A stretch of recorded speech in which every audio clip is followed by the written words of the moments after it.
Primera sesión del control al gobierno tras la vuelta de las vacaciones. La inflación, la subida de precios y la manera de evitarlo ha protagonizado buena parte del tiempo utilizado durante esta mañana.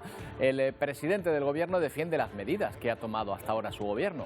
El principal partido de la oposición le acusa de alejarse de la España real.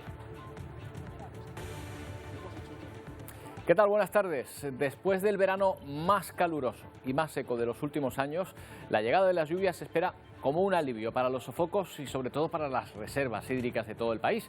Aunque aquí no nos ha tocado mucho, en la península empiezan a recibir las primeras lluvias que eran esperadas como agua de septiembre.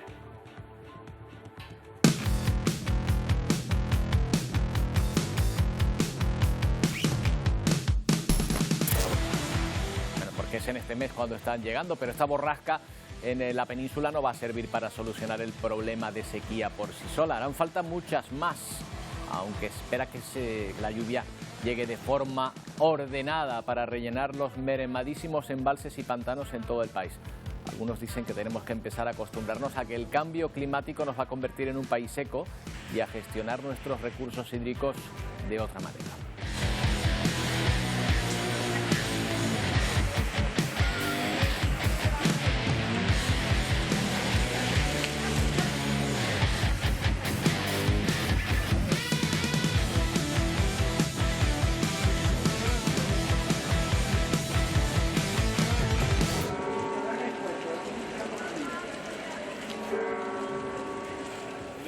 Agua bendita, salvo que caiga toda de golpe, que entonces ya vemos que se producen muchísimos problemas como en algunos otros países del mundo que vamos a recorrer. Bueno, ayer veíamos que la cesta de la compra seguía subiendo. Hoy nos fijamos en qué artículos suben más de precio. El más alto en porcentaje es la leche y sus derivados, lógicamente, que notan también un subidón. Lo habrán notado en el precio, por ejemplo, de las mantequillas. De los 55 productos que se incluyen en esa lista de la compra habitual, 43 subieron de precio. Y no piensen que los otros bajaron, pero al menos se quedaron igual. Un buen momento para pensar en otra cosa, fijarnos, por ejemplo, en el curioso hábitat en el que conviven un aeropuerto, una gran colonia de mantas rayas. Esto es en Sao Paulo, en Brasil, y hasta allí nos vamos a ir un momento para ver este curioso fenómeno de adaptación y de cuidado, porque también se cuida este entorno.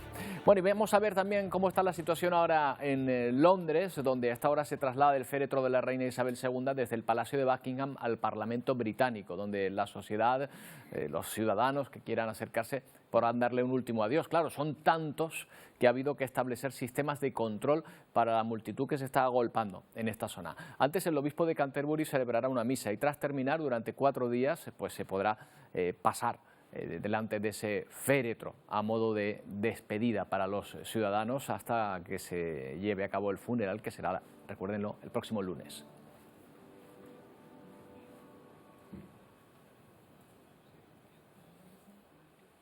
Dejamos la capital británica, nos vamos a la de nuestro país, a Madrid, en el Congreso de los Diputados, donde hoy se podría decir que comienza el curso parlamentario. Primera sesión de control tras las vacaciones. La crisis económica ha sido uno de los temas de los que más se ha hablado. Silvia Mascareño. Sí, pero gobierno y oposición siguen sin ponerse de acuerdo en cómo afrontar esa situación. El Partido Popular insiste en una bajada de impuestos, especialmente del IVA a los productos básicos de la cesta de la compra, por ejemplo la carne, y además acusa a Sánchez de aferrarse al poder, de limitarse a resistir. Pero el presidente del gobierno ha contraatacado hoy asimilando al PP, pero también a Vox, con los partidos de los de arriba, de los poderosos, frente a los intereses de la clase media trabajadora. Así las cosas, poco ha cambiado la situación respecto a antes del verano. Bueno, ayer por la tarde, en ese mismo escenario, en el Congreso se daba el primer paso para establecer el impuesto a la banca y las energéticas. Sí 187, no 153, abstenciones 8. En consecuencia, se toma en consideración la proposición de ley. Bueno, pues es el momento en que la proposición aprobada planteaba gravar a las empresas del sector energético con un 1,2% en sus ventas y aplicar un tipo del 4,8% sobre las comisiones e ingresos netos de las entidades financieras, no sobre los beneficios. La medida planteada por las dos formaciones del Gobierno, PSOE y Unidas Podemos, ha salido adelante pese al voto negativo de los partidos de oposición.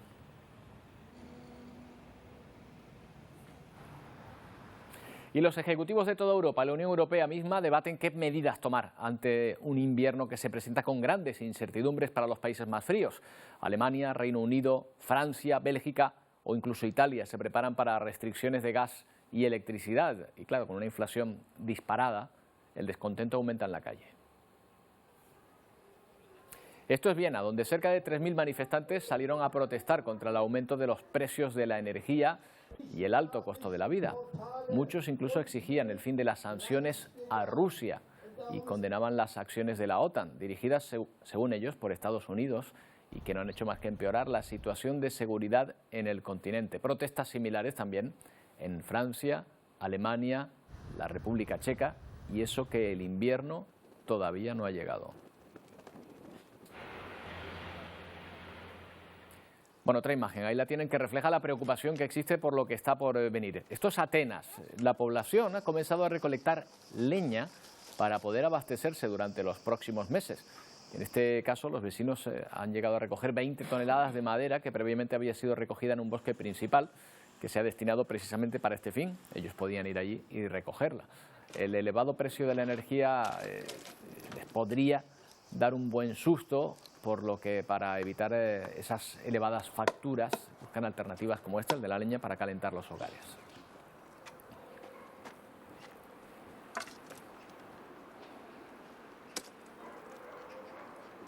Es que los precios no dejan de subir. Ayer hablábamos de la inflación, que en un año ha subido un 10,5%. Prácticamente todo es más caro, especialmente los productos básicos de la compra. Pero ¿cuáles se han encarecido más? La leche acumula un alza del 25%, el aceite un 13%, los huevos entre el 18 y el 20%, entre las carnes la de pollo es una de las que más aumenta con un 17%. Y luego están la mantequilla, las legumbres, bueno, nada, se abarata. Según el INE, 43 de los 55 alimentos de los que se vigila, subieron. Hemos salido a la calle a preguntarles a ustedes qué precios han notado más altos, dónde han percibido un mayor aumento en la cesta de la compra. Ha subido el pan, el aceite por las nubes, totalmente todo, el pescado, la carne, es que todo, se nota en todo. El pan ha subido también, el aceite, fruta. El pan, el agua. Tenemos la leche, porque es lo que yo suelo comprar, leche, aceite, también ha subido mucho, el pollo también. Y en cuanto a la comida, el aceite. Mantequilla, que ha subido no sé cuánto. Y veo un precio muy elevado en la fruta, en los vegetales, en las carnes. Bueno, pues son ustedes mismos el mejor indicador de cómo está subiendo la cesta de la compra. Acabamos de ver que la inflación afecta a nuestro continente, también a otros, como por ejemplo el americano. La inflación ha generado precios desorbitados, por ejemplo en los libros, que unido a otros factores como los ejemplares descatalogados o la falta de reservas, hace que los lectores de ese continente asistan al cierre del 80% de las librerías en el último lustro. El ocaso de las librerías comenzó en 2017, cuando Venezuela entró en hiperinflación.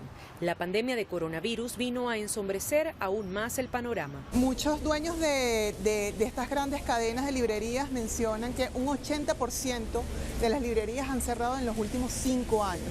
Hoy el inventario es limitado.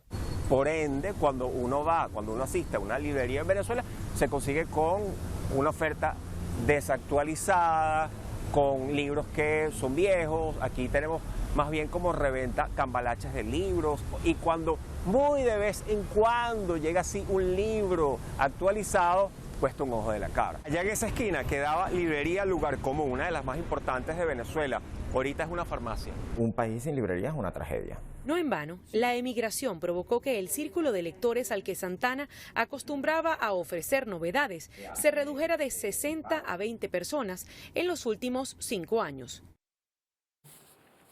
Bueno, este verano se han batido, ya lo saben, todos los récords de días con ola de calor de España, de incendios forestales y de sequía. Pero ahora llegan las lluvias a buena parte de la península. Antonio, bienvenidas lluvias, ¿verdad? Sí, unas lluvias que estamos recibiendo, Roberto, desde el pasado domingo, pasado lunes. Por ejemplo, el lunes, 25 litros por metro cuadrado no es mucho, pero bueno, fue el primer día de este episodio.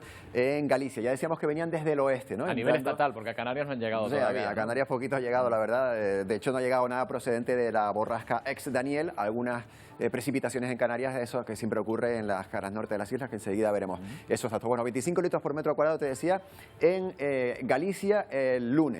Fíjate esta imagen de ayer de Teruel, donde, bueno, esto es Aragón, lógicamente, donde cayeron 30 litros por metro cuadrado, incluso se produjo esta especie de cascada provocada en ese puente, en ese viaducto. Bueno, esto ayer en Teruel, ayer 30 litros por metro cuadrado aquí en este lugar, pero también 85 litros por metro cuadrado en Salamanca, algo menos 60 litros por metro cuadrado en Cáceres, 55 en Madrid o 53 en Sevilla. Es decir, ayer sí que cayeron aguas importantes, lluvias, precipitaciones que venían muy bien en esa parte, sobre todo en la parte oeste de la península ibérica, pero esa lluvia, esa tendencia se va a ir extendiendo a toda la península. Ayer ya ocurrió y hoy también.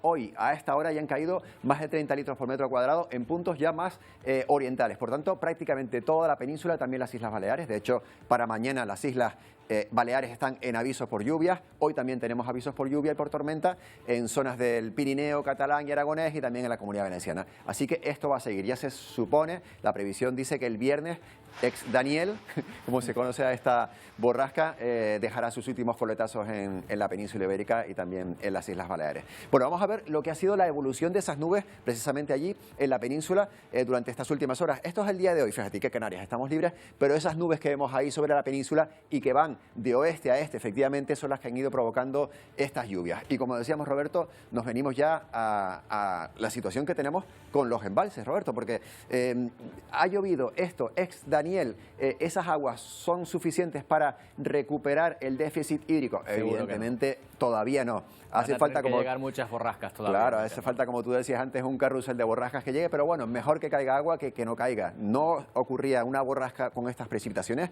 desde hace 6 meses, por tanto, bienvenidas sean. Este es el mapa que tenemos hoy en España de los embalses. La media del año en este momento está en 34,22%. Ha ido bajando semana tras semana. Fíjate que la media de los últimos 10 años para esta semana es del 51,88, prácticamente 17 puntos más de la media de lo que tenemos en este momento. Por tanto, el déficit es muy importante. Hay comunidades autónomas, aquí lo estamos viendo, las que están en color más clarito, que tienen un déficit enorme. Vamos a fijarnos en Navarra, justo al lado del País Vasco, Navarra, que está ahora mismo en el entorno del 30-40%, y vamos a ver precisamente un ejemplo de la situación que está viviendo Navarra en este siguiente pantano que vamos a ver con imágenes desde dron. Fíjate, esto lo llamaban antes el Mar de los Pirineos.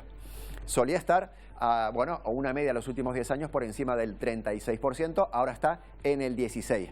Todo este déficit de agua que vemos reflejado en estas imágenes, en este pantano de Yesa, en Navarra, es solo un ejemplo de lo que tenemos repartido por toda la península ibérica y también bastante sequía la que tenemos también aquí claro, en todo Canarias. Esto lo cubría antes las aguas, el mar de los Pirineos, fíjate que se ha quedado en un charco grande, pero en un charco. Efectivamente. De Canarias decíamos que no ha llovido tanto, algo ha caído, ¿no? Pero ¿qué se espera? ¿Se esperan lluvias próximamente? Sí, algo ha caído, pero bueno, las lluvias que han caído por esas precipitaciones de las nubes que se acumulan, nubes bajas en el norte, y también por alguna nubosidad de evolución de estos últimos días por la ausencia de viento. Esa ausencia de viento se despide. Teníamos viento del noroeste flojo. Vamos a tener a partir de mañana viento del norte, incluso del nordeste, el alisio, y con cierta intensidad. Esa es la principal novedad para los próximos días. Y vamos a ver la previsión para mañana, en la que se espera sí que puedan seguir cayendo algunas lloviznas en la cara norte y nordeste de las islas de mayor relieve, sin demasiada importancia, Roberto. Las temperaturas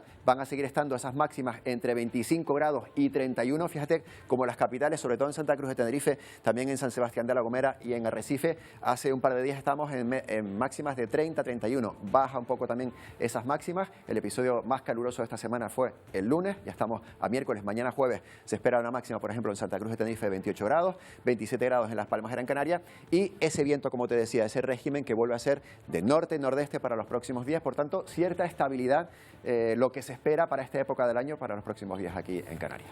Bueno, pues esta es la situación que nos encontramos.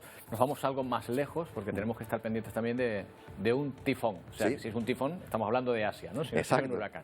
Exacto. Es que voy aprendiendo, que estoy atento. ¿te das Sí, cuenta? y si fueses tifón, huracán, y me falta uno, ciclón, creo que es en la parte de Oceanía. Bueno, esto es efectivamente China, Roberto. ¿Qué está pasando aquí? Que ese tifón Mufia se ha trasladado desde 1000 kilómetros al sur desde este punto y ha llegado a las costas de China. Hay más de 700.000 personas que han sido evacuadas y fíjate cómo los barcos que estaban navegando por la zona, faenando lógicamente, están volviendo a puerto para refugiarse.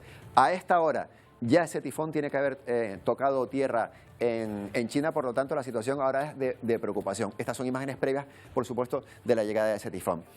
De China nos vamos a ir hasta Chile, Roberto, para ver otra noticia que tampoco es demasiado buena. Y estamos acostumbrados, por desgracia, últimamente a ver este tipo de cuestiones. Un glaciar que se desmorona, está a 200 metros sobre este río, bueno, pues se ha derretido en el sur de Chile por esas temperaturas que son anormalmente altas y también por la lluvia. La lluvia ha hecho que se pusiera más blando, vamos a decirlo así, ese glaciar y que se ha derretido. Dicen los expertos que lógicamente está relacionado con el cambio climático y está siendo estudiado esto por la Universidad de Santiago de Chile. Bueno, y de aquí a una buena noticia, con esto vamos a terminar, y estos dos animalitos que han nacido, Roberto, en Argentina, fíjate. Oh, qué bonito. Esta es la madre. La madre fue reintroducida en la naturaleza ya hace un tiempito en esta zona de Argentina donde prácticamente habían desaparecido los jaguares y ha dado a luz a estos dos cachorritos que están ahí siendo captadas, no captadas por cámaras invasivas, sino por estas cámaras que colocan por ahí para seguir con el... para tener constancia del... Exacto, tener constancia del comportamiento de estos animales. Roberto, 250 jaguares quedan en esta zona de Argentina. Se espera que con estos nacimientos y otros más se pueda volver a recuperar esa especie amenazada. Por eso es tan buena noticia. Gracias, Antonio. De nada. Bueno, nos vamos hasta Londres para ver cómo continúan todos los actos, todo ese recorrido que está haciendo el féretro de Isabel II, que ya ha llegado a la capital británica. Desde allí nos lo cuenta Andreina Solorzano. Andreina.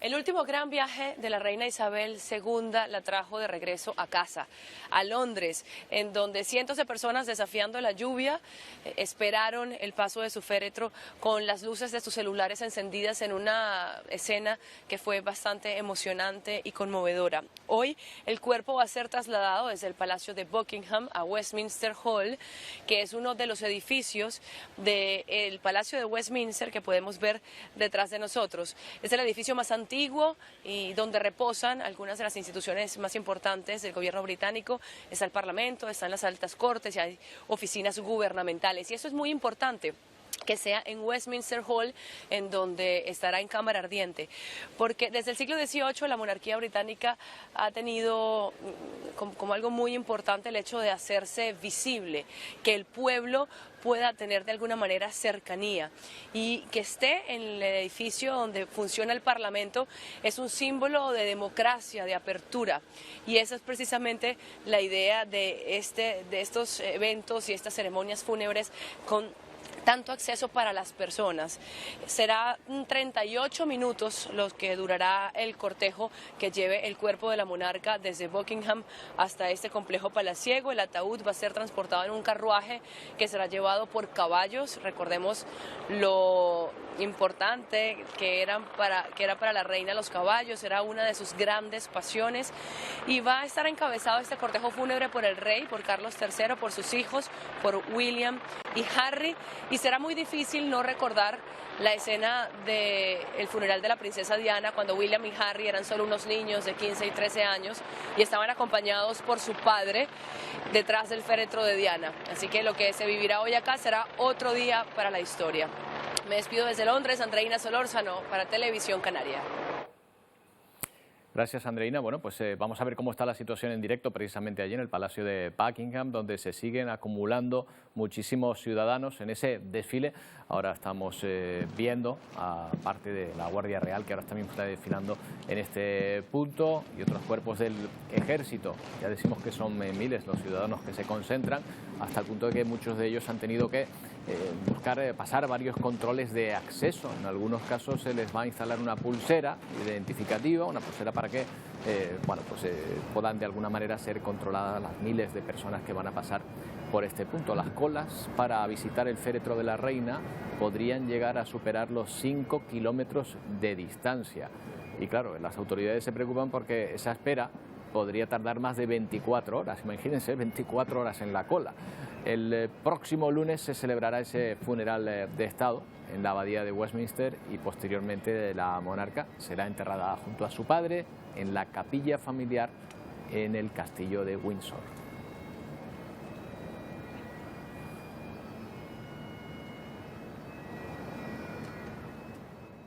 Todo pinta que la historia de Carlos III no se escribirá con pluma. Y es que parece que al monarca la estilográfica lo pone nervioso. Primero fue en el acto de proclamación en Londres. Después, tras reunirse con los miembros de la Asamblea en Irlanda del Norte. Y tras lavarse la mano, baño de masas. Quien no se lavará la mano en días será este niño, quien recibió el saludo de la reina consorte y reaccionó de esta manera. Con más paciencia que Carlos, en Londres miles de personas esperan durante horas acampados en plena calle para ver pasar a la monarca. Entre ellas, Vanessa lleva 48 horas esperando y será la primera en entrar en la capilla ardiente. Otros, en cambio, quieren lavar por completo la historia y eliminar la monarquía. En Edimburgo protestan por la detención de una mujer por llevar un cartel antimonárquico. Frente al Parlamento en Londres, a estos británicos no les ha temblado el pulso al escribir en estos carteles que Carlos no es su rey. You're not my king. Y mientras, la monarca sigue su itinerario real. El vuelo de Isabel II se ha convertido en el más seguido de la historia, con casi 5 millones de personas a través de esta web. Con lluvia, la monarca llegó anoche a Londres y sin tiempo para descansar, porque esta misma tarde la capilla ardiente se abrirá para que millones de personas le den su último adiós. Bueno, la Unión Europea vuelve a mostrar una vez más su apoyo inquebrantable a Ucrania. Hoy lo ha hecho de esta manera. Ahí ven a la presidenta de la Comisión Europea, Ursula von der Leyen, luciendo los colores azul y amarillo junto a otros altos funcionarios en el discurso sobre el Estado de la Unión. Y todo mientras Ucrania sigue reconquistando territorio ocupado del sur y este del país. Aún es poco en relación a la superficie invadida por Rusia en estos casi 7 meses de guerra, pero esas pequeñas victorias del ejército ucraniano han insuflado moral a sus tropas y a todo un país. 150.000 habitantes vuelven a sus ciudades. Los vecinos de Balaklia se agolpan ante este camión que reparte ayuda humanitaria. Muchos se reencuentran tras haber estado semanas escondiéndose en sótanos y refugios. No pueden reprimir las lágrimas recordando el infierno que han tenido que vivir. Los rusos desnudaron por completo a mi esposo aquí en plena calle. Buscaban cicatrices, tatuajes o señales de haber servido en el ejército. Se llevaron a muchos, fue un horror, relata esta residente. En estas improvisadas tumbas se da sepultura aún a los fallecidos durante los enfrentamientos. Maldigo esta guerra, maldigo a Putin, nadie me devolverá a mi hijo, grita rota de dolor esta madre. Este oficial muestra cómo hasta 7 rehenes tomados por Rusia vivían hacinados en estas celdas. Según cuenta, iban marcando la pared para saber los días que llevaban presos. Rehenes que gracias a la contraofensiva ucraniana ya vuelven a pisar las calles de esta estratégica ciudad de la región de Kharkov. Solo en este punto del país se han liberado 300 asentamientos con unos 150.000 habitantes. Seguimos descubriendo restos de las fuerzas de ocupación y saboteadores, arrestando a los colaboradores y restableciendo la seguridad, asegura Zelensky.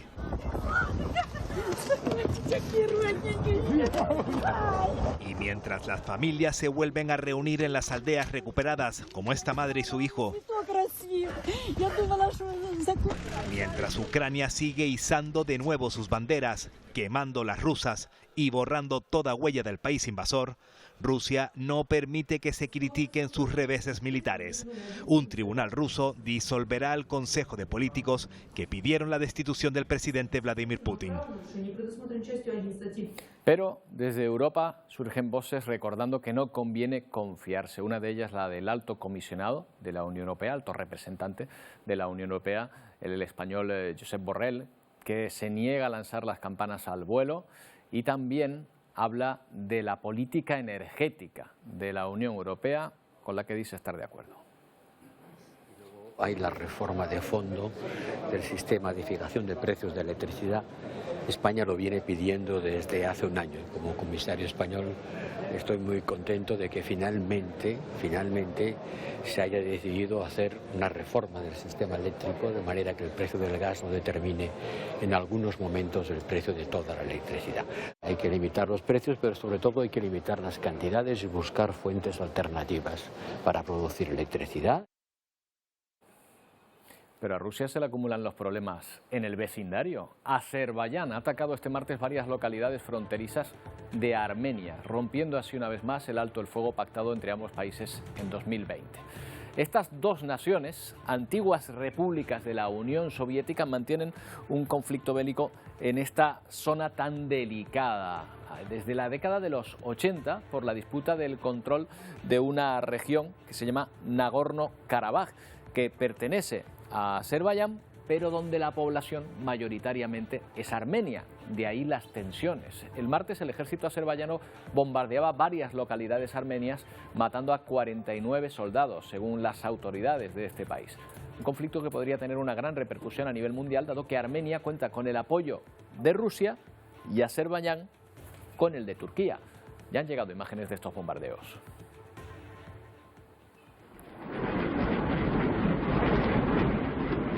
¿Cuál es la gran novedad? Que se han producido fuera de la zona tradicionalmente en conflicto entre ambos países, fuera de Nagorno-Karabaj.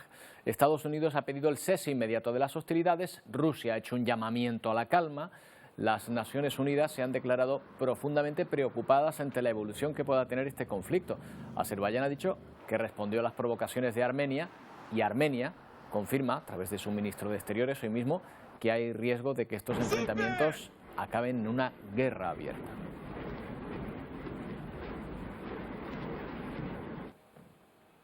Que ya es lo que nos faltaba. Y seguro que recuerdan a la exdiputada de la CUP, Anna Gabriel, que huyó a Suiza tras la declaración ilegal de independencia en Cataluña. Bueno, pues se ha sentado hoy en el banquillo de los acusados por su implicación en ese proceso ilegal. Está acusada de un delito de desobediencia. La citación tiene lugar después de que la entonces militante antisistema se entregara al alto tribunal el pasado 19 de julio, tras 4 años de huida en Suiza. De los 7 líderes que se fugaron de España en octubre de 2017, solo Gabriel y Serret han emprendido el camino de vuelta. Buen día, Ana. Nos vamos más lejos, hasta Brasil, donde crece la tensión entre las bandas de narcotráfico y las milicias. En los últimos 16 años, estos grupos de policías y expolicías, creados por el gobierno, han ampliado su dominio en Río de Janeiro. El resultado es una guerra interminable y una población amenazada por el fuego cruzado entre ambos bandos. El área metropolitana de Río de Janeiro, con 7 millones de habitantes, se ha convertido en una de las más violentas de Brasil. El motivo, los continuos enfrentamientos armados entre bandas rivales de narcotraficantes y milicianos y policías. La mayoría de las veces, los tiroteos obedecen a disputas de territorios. El crecimiento de las áreas controladas por criminales se produjo especialmente por la fuerte expansión de las milicias, grupos creados por policías y expolicías inicialmente para combatir el narcotráfico en sus barriadas y que terminaron convertidas en nuevas organizaciones criminales. En los últimos 16 años su dominio se ha quintuplicado. De fragilidade do Estado facilitaron ese crecimiento explosivo. El Estado facilitó su crecimiento y se consideran la principal amenaza a la seguridad pública en Río, asegura esta periodista. A inoperancia da antiga. Los investigadores creen que pronto la población bajo control de las milicias superará a la del Comando Rojo, principal banda criminal en Río. Bueno, ya ha comenzado ese acontecimiento que se espera en el Reino Unido, ese traslado de la comitiva que lleva de nuevo el féretro de Isabel II, ahí lo ven, en esta ocasión dentro de la capital británica. Ahora mismo ese traslado lleva el cuerpo de la difunta soberana desde el Palacio de Buckingham, su residencia oficial, allí en la capital británica, hasta la Catedral de Westminster, donde va a estar los próximos días y donde van a poder darle su último adiós los ciudadanos que quieran pasar por allí. Ya decíamos antes que se esperan grandes colas para ese momento. Podrían llegar a los 5 kilómetros de cola y temen las autoridades que las esperas pudieran durar 24 horas. Para quien decida permanecer todo ese tiempo allí, habrá grandes controles de público para quienes quieran acceder a ese punto. Nuevo recorrido, por lo tanto, del féretro de la reina de Inglaterra, en este caso ya dentro de la capital londinense.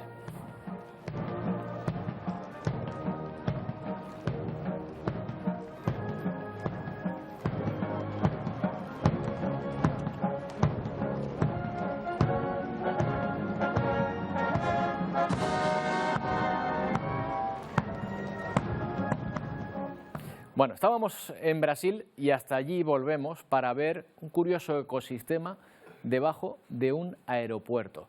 Y es que justo allí existe la quinta mayor reserva de rayas, de mantas rayas de todo el mundo.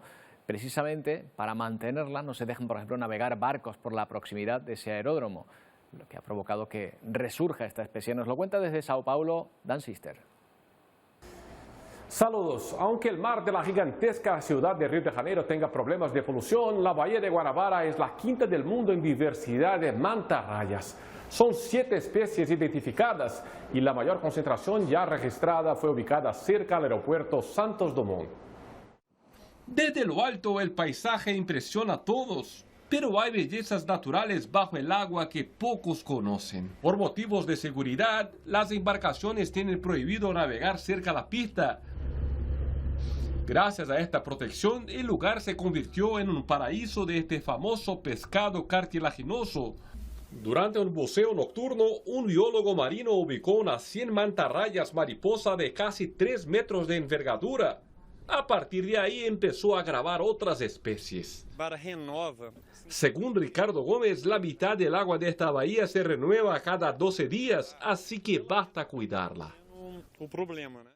Bueno, amigos, en el otro lado del Atlántico, sería genial si fuera posible renovar a algunas personas del medio ambiente político con la misma efectividad. Desde Brasil, Dan Sister para Televisión Canaria. Bueno, Dan, el ecosistema político es distinto, ¿eh? En todo caso, bueno, pues las renovaciones también existen, ya lo ven. Bueno, nos despedimos, pero con dos imágenes de esta jornada. La primera, la que estábamos ofreciendo aquí, en este caso en Londres, donde, como les estábamos diciendo, se está produciendo ahora mismo ese traslado del féretro de Isabel II desde el Palacio de Buckingham a la abadía de Westminster, donde va a ser velada y visitada por miles de ciudadanos que se están agolpando a lo largo y ancho de estas calles que ahora mismo están llenas de personas en la capital británica. Y para terminar, otro espectáculo de altura, pero nunca mejor dicho, porque es el Festival Aéreo Internacional de Torre del Mar, que ha logrado congregar a más de 300.000 personas en esta playa de la localidad de Málaga. En la 6ª celebración anual de este festival, suspendido por la pandemia 2020, se ha alcanzado una cifra récord en el número de participantes. 43 aviones de 4 países han surcado el cielo de Torre del Mar. Con sus evoluciones les dejamos. Llega ya Telenoticias 1. Gracias por su atención. Hasta mañana.